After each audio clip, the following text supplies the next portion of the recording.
युद्धकाल में सबसे मूल्यवान निधि होती है सूचनाएं और जानकारियां। शत्रु पक्ष की सूचनाएं और जानकारियां हमें बहुत कुछ बता सकती हैं,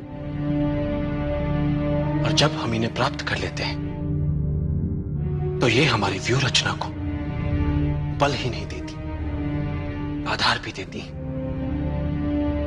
और उन्हें धार भी देती हैं।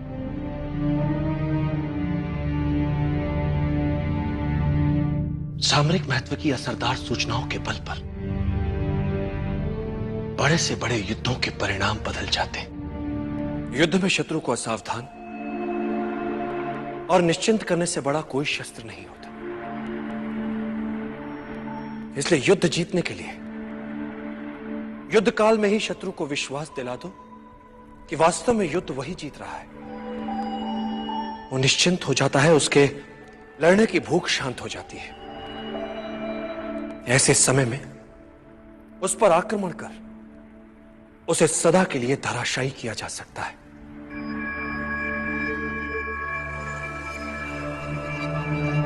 सदैव याद रखो, युद्ध कला को मुख्य 5 तत्व नियंत्रित करते हैं। स्वर्ग या भाग्य, धरती या कर्म, सेनापति, संचालन विधि एवं अनुशासन, और इन सबसे ऊपर सबसे महत्वपूर्ण है नैतिक नियम। नैतिक नियम वो नियम होता है जिसमें प्रभाव और विश्वास के कारण प्रजा अपने राजा के प्रति प्रतिबद्ध रहती है। राजा के प्रति यह प्रतिबद्धता एक ऐसा नैतिक जाल होता है जिसमें उलझाकर आप जनता से जो चाहे करवा सकते हैं। आप जनता को आशा के जाल में इस नैतिकता से उलझा सकते हैं, जबकि वास्तविकता में आशा हो ही ना। आप इस नैतिक जाल की सहायता से जनता को आशा ना होते हुए भी यह विश्वास दिला सकते हैं कि आशा है। इस तरह से आप उनके स्वाभिमान को उकसा सकते हैं, उनके आत्माभिमान को उबार सकते हैं कि वे अपने लिए अन्य विकल्पों के होने के उपरांत भी आपके लिए अपने प्राण तक न्यौछावर करने के लिए तत्पर हो जाते हैं। चाणक्य सदा कहते थे कि युद्ध करके शत्रु पर विजय प्राप्त करने में कोई बड़ी बात नहीं। बड़ी बात बिना युद्ध किए, बिना रक्त बहाए विजय प्राप्त करने में। बिना आक्रमण के शत्रु को समूचा जीतने के लिए शत्रु के मन से आशा ही मिटा दो कि वो अपने विरोधी से जीत भी सकता है, जिससे उसके लड़ने और जीतने की क्षमता कम हो जाती है। अब आता है योजना का दूसरा चरण। तो दूसरे चरण में जितने भी संसाधन हमारे पक्ष में है उनका प्रयोग, ताकि हारने की संभावना ही ना हो। और योजना का तीसरा चरण,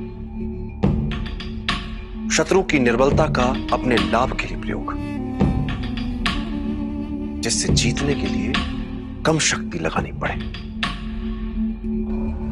और इस बार चाणक्य ने धनानंद के लिए उसी की सत्ता और शक्ति के केंद्र में चुनौती प्रस्तुत कर उसके अस्तित्व को ही एक प्रकार से मानो झकझोर दिया था। स्वाभिमान जब तुम्हें अंधा बना दे तो वो तुम्हारा सबसे बड़ा शत्रु बन जाता है। वो तुम्हें हिंसक बनाता है, तुम्हारे अंदर क्रोध उपजाता है।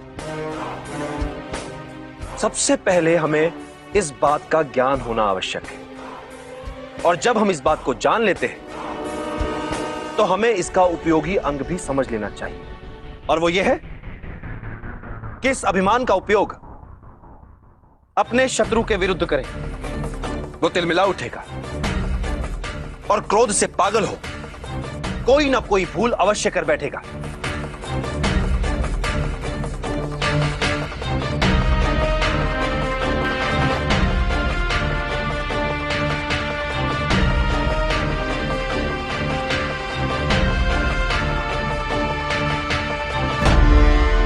युद्ध कौशल युद्ध नीति का प्रतिबिंब है। युद्ध नीति युद्ध के लिए यथोचित युद्ध योजनाओं के लिए निर्माण का आधार होती है। किसी भी युद्ध या युद्ध जैसी स्थिति के लिए सफलता हेतु प्रमुख 10 बिंदु होते हैं।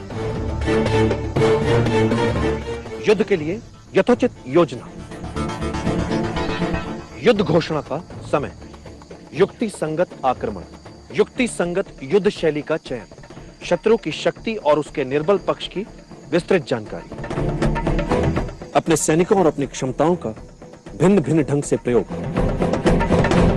आक्रमण की चालों में चपलता से बदलाव, युद्ध के समय अपने आसपास के भूगोल की पूरी जानकारी। और इन 9 बिंदुओं से भी अधिक महत्वपूर्ण है, हर युद्ध किसी न किसी प्रकार के छल या छद्म पर आधारित होता है। यदि तुमने अपने शत्रु के विरुद्ध एक अच्छी योजना बनाई है, तो यह मानकर चलो उसने भी तुम्हारे विरुद्ध उससे भी अच्छी योजना बनाई होगी। युद्ध में वही योद्धा सफल हो पाता है जो अपने शत्रु की सभी योजनाओं को भांप लेता है और फिर उत्कृष्ट छद्म बना पाता है। जैसे जब तुम आक्रमण करने वाले हो तो शत्रु को लगना चाहिए कि तुम अभी आक्रमण की स्थिति में नहीं हो। जब शक्ति का प्रयोग करने वाले हो तो शत्रु को लगे कि तुम निष्क्रिय हो। जब तुम शत्रु के बहुत निकट हो तब उसे लगना चाहिए कि तुम शत्रु से बहुत दूर हो। और जब तुम दूर हो तो शत्रु को लगे कि तुम उसके अत्यंत निकट हो।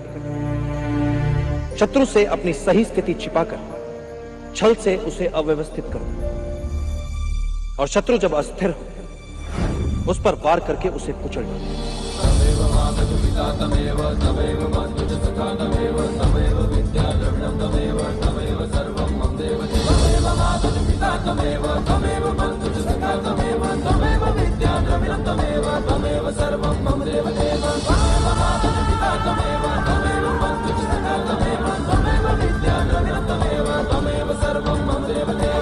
मैं किसी युद्ध में उलझना नहीं चाहता,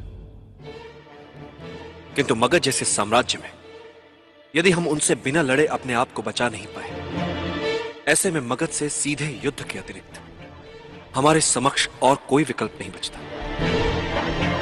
इस युद्ध का सबसे बड़ा संकट, सबसे बड़ी समस्या है हमारे अंदर बैठा भय, अज्ञात से भय जो अतार्किक है, क्योंकि अज्ञात जैसी बात होती ही नहीं है। बातें मात्र कुछ समय के लिए हमसे छिपी हुई हो सकती हैं। कुछ समय के लिए हो सकता है कि हम उन्हें समझ न पाए, तो इससे भय क्यों पाले मन? ये तो संकेत है इस बात कि चलो शत्रु के सामर्थ्य के बारे में और जानो, और जानो, और जानो।